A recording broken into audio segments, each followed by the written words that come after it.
Welcome to today's Explainer. We're embarking on a gentle journey together, bridging the gap between ancient mythos and modern praxis. We are going to explore a timeless path that teaches us how to face our most deeply rooted fears and, more importantly, how to take those high spiritual concepts and turn them into grounded, everyday actions. Now, before we dive in, just take a deep breath. Settle in for a moment. What gives us the courage to face death? It's the ultimate human question, isn't it?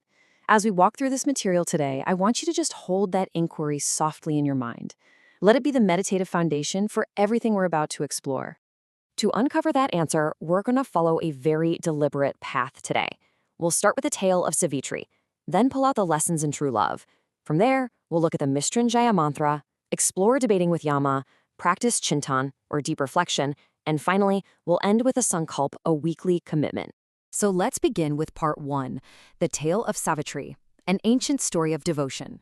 We follow a beautifully intentional 30-minute path to guide you from simply listening to an ancient myth all the way to actively applying its lessons. We dedicate 8 minutes to immersing ourselves in the epic story of Savitri and Satyavan, a devoted wife who absolutely refuses to accept the fate of her husband.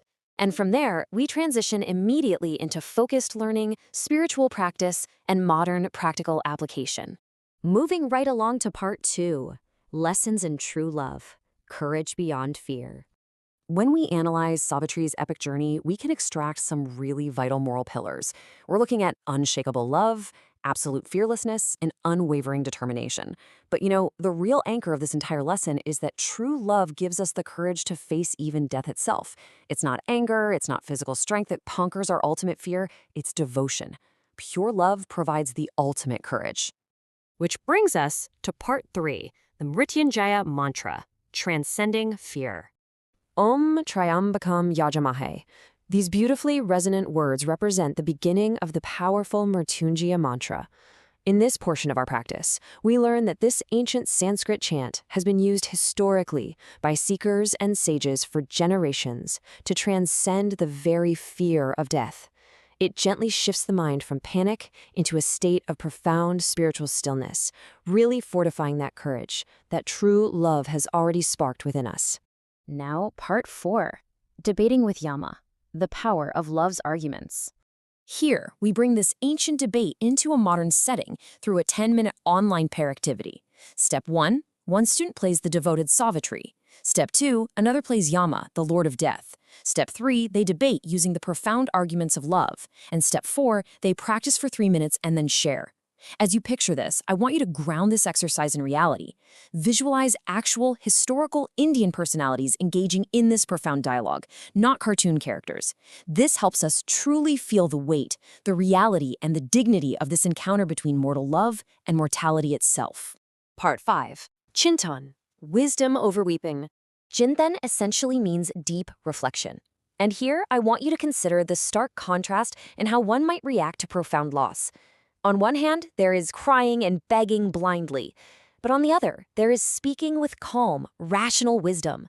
When Savitri faced the Lord of Death, she didn't just break down and cry, and she definitely didn't beg. She argued with incredible wisdom. Think about your own life for a moment. Can you recall a time when speaking wisely and calmly helped you far more than just breaking down? That right there is the pure power of a grounded, fearless mind.